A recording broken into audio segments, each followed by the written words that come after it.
Goeiemôre, groet julle almal in die wonderlike naam van Jesus op die geseënde, fantastiese, lekker Vrydagoggend en ons het die beste vir laaste gehou in hierdie reeks. Okay. Julle almal weet dat Efesiërs 5 vanaf vers 22 sê die volgende: Vroue, wees in julle eie mans onderdanig soos aan die Here, want die man is die hoof van die vrou, soos Christus ook die hoof is van die gemeente, en hy is die verlosser van die liggaam. Maar soos die gemeente aan Christus onderdanig is, so moet die vroue dit ook in alles aan hulle eie mans onderdanig wees, aan hulle eie mans wees, okay. Nou is daar baie mans wat vanoggend sê, jy het die beste vir laaste gehou, well done, baie dankie. Ek wil net gou vir jou sê, vir wie is hierdie geskryf? Hierdie is geskryf vir die kerk van Efese, hierdie is geskryf vir elke Christen vrou daar buite, en elke Christen man daar buite. En julle gaan seker wonder, maar hoekom sê hy nou dit? Daar's 'n rede. Jy as man wat nie God dien nie, kan nie hierdie vers van vers 22 en 24 uitdruk en vir jou vrou sê, hey, die Bybel sê jy moet my onderdanig wees, maar jy dien nie die Here nie. That's not how it works. So jy kan nie jou vrou slaan en syp soos 'n vis en haar nie lief hê soos wat Jesus die kerk lief het nie, want dit is wat verder verwag word. Manne, julle moet julle eie vroue lief hê soos Christus ook die gemeente lief gehad het en homself daarvoor oorgegee het om dit te heilig nadat hy dit gereinig het deur die waterbad deur die woord. So daar's 'n vereiste en is vir my baie convenient dat baie mense stop van 22 tot 24. Hulle lees nie verder nie. Die gedeelte verder is die vereiste. Daar word meer van die man verwag as van die vrou. Daar word vir die vrou gesê, wees net jou man onderdanig. Aan die man word daar vereistes gegee is dat jy moet jou vrou lief hê soos wat Jesus die kerk lief het. Jy moet bereid wees om te verander vir haar. Jy moet bereid wees om te sterf vir haar. Wat is daai sterf? Want onthou, jy moet haar lief hê soos wat Jesus die kerk lief het.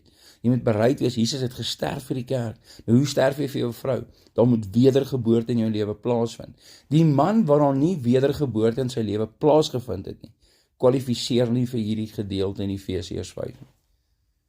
So, kom ek gee jou 'n voorbeeld. Die vrou trou nou met 'n man. Hierdie man, hulle is high school sweethearts, hulle trou, daar gaan hulle, en hy kom na haar toe en hy sê vir haar, jy gaan nie meer kerk toe gaan nie. Nou, klaar, ek het nou genoeg gehad, jy gaan nie meer kerk toe nie, en ek like nie hierdie worship musiek wat jy speel in die huis nie, en jy luister ook nie weer hierdie oggendboodskappe nie.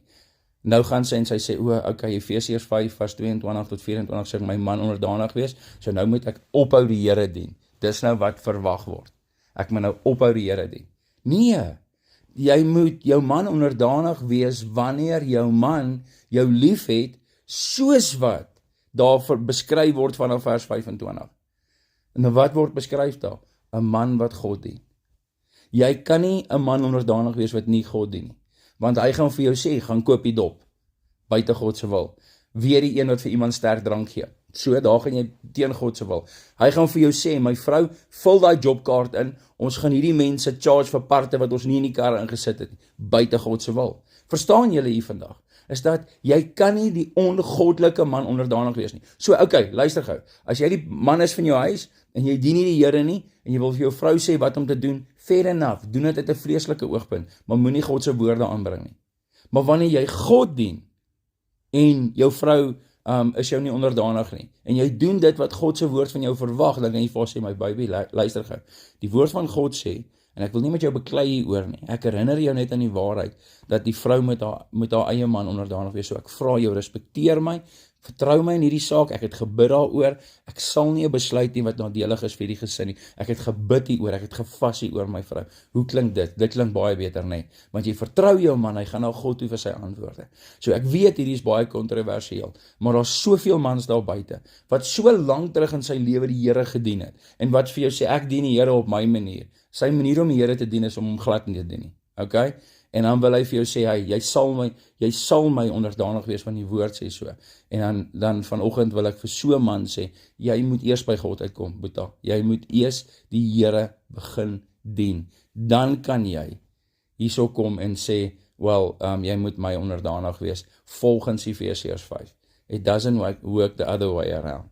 En daar is soveel mans wat, en nou moet ek by sê, voor ons gaan, wat werk vir vrouens ook.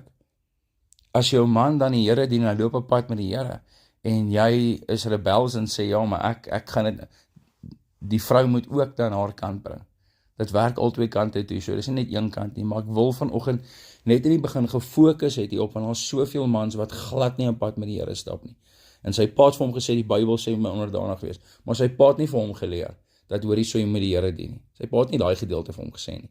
En nou verwag hy, dat, en is die voorbeeld wat ek altyd gee, is dat, jy werk by Absa, en die einde van die maand, dan gaan jy na Standard Bank toe, en jy verwag 'n salarisstrokie daar. Nee, jy het by Absa gewerk, en kry jou pay by Absa. So, mense wil nie die Here dien nie, en as hulle vrouens buite lyn optree, en dan wil hulle die woord van God inbring, en dan, nee, werk ongelukkig nie so nie.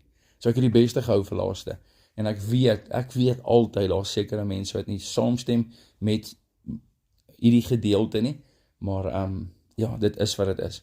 As jy nou jonk is en jy trou 'n man van 'n ander geloof, en daai man verbied jou nou om die Here te dien, gaan jy dit nou doen as gevolg van Efesiërs 5? Daar's nie 'n manier nie.